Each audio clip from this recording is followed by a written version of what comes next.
आज हम बात करेंगे भारत और इंग्लैंड के बीच लॉर्ड्स के ऐतिहासिक क्रिकेट मैदान पर खेले जा रहे तीसरे टेस्ट मैच के पहले दिन के खेल के बारे में, जहां पर हमें एक बार तो आज के दिन का खेल देखकर ऐसा लगने लगा जैसे भारतीय गेंदबाजों के आगे इंग्लैंड की बेसबॉल क्रिकेट की शैली विलुप्त सी हो गई है।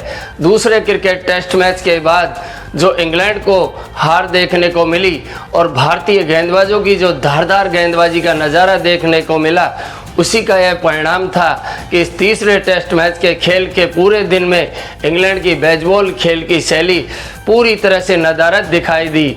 आइए शुरू करते हैं पहले दिन के खेल के बारे में इस चर्चा को। पहले दिन के खेल की शुरुआत होती है टॉस को लेकर, जहां पर इंग्लैंड के क्रिकेट कप्तान बेन स्टोक्स ने एक बार फिर से टॉस जीतकर इस बार बल्लेबाजी करने का फैसला किया। यह दूसरी बार देखने को हमें मिला कि किसी कप्तान ने लॉर्ड्स के इस मैदान पर टॉस जीतकर हाल ही के दिनों में पहले बल्लेबाजी करने का फैसला किया और उसके बाद इंग्लैंड की बल्लेबाजी की शुरुआत करने उतरे उसके ओपनर बल्लेबाज जैक क्रॉली और बेन डकेट। वहीं पर भारतीय गेंदबाजी की शुरुआत की जसप्रीत बुमराह ने, जो इस टेस्ट मैच में एक बार फिर से वापसी कर रहे थे।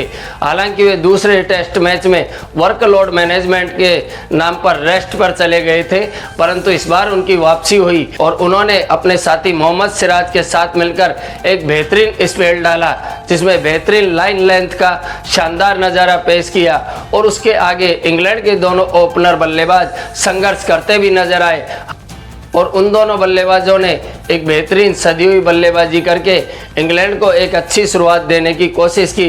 तो हमें यह सब ज़्यादा देर देखने को नहीं मिला। भारतीय गेंदबाजी के शुरुआती स्पेल, जिसमें जसप्रीत बुमराह हो, मोहम्मद सिराज हो और आकाशदीप हो, इनका स्पेल निकलने के बाद भी इंग्लैंड के दोनों बल्लेबाज क्रीज पर टिके हुए थे।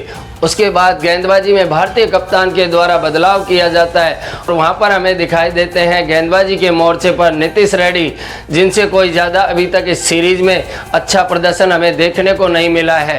अपने पहले ही ओवर के अंदर उन्होंने इंग्लैंड के ओपनर बल्लेबाज जैक क्रॉली को मात्र 18 रनों के स्कोर पर ऋषभ पंत के हाथों कैच करवाकर पवेलियन में लौटा दिया। तो उनकी जगह बल्लेबाजी करने आए ओली पॉप। वहीं पर नीतीश रेड्डी ने अपने इस लगातार अच्छे प्रदर्शन को जारी रखते हुए इंग्लैंड के अगले बल्लेबाज बेन डकेट को भी अपने 23 रनों के निजी स्कोर पर ऋषभ पंत के हाथों कैच कराकर पवेलियन लौटने को मजबूर कर दिया। और एक बार फिर से अच्छी शुरुआत देखने को नहीं मिली।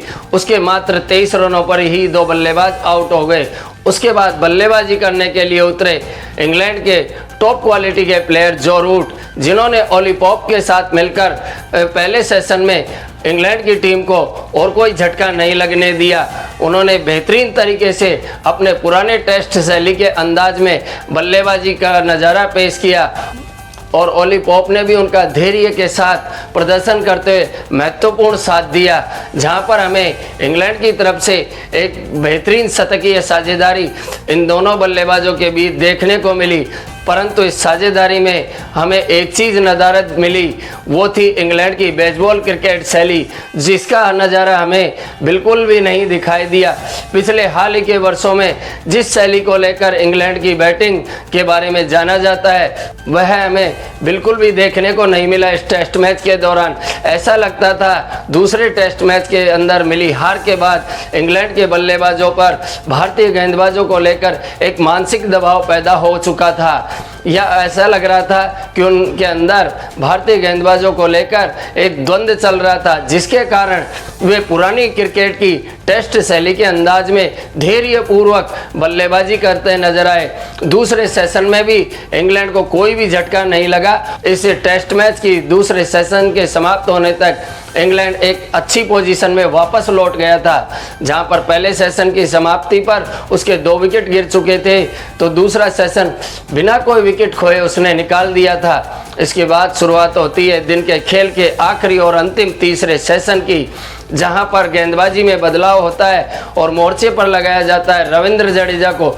तीसरे सेशन की शुरुआत के साथ ही रविंद्र जडेजा ने अपनी पहली गेंद पर ओप को अपने निजी 44 रनों के स्कोर पर पेविलियन लौटा दिया। उसके बाद बल्लेबाजी करने आए हैरी ब्रूक, जो अपने आक्रामक बल्लेबाजी के अंदाज को लेकर जाने जाते हैं और हाल ही के दिनों में बेहतरीन फॉर्म में भी नजर आए हैं, लेकिन वो भी इस बार मैदान पर ज़्यादा देर ठहर नहीं सके और मात्र 11 रनों के स्कोर पर जसप्रीत बुमराह की अच्छी यॉर्कर गेंद का शिकार बन गए।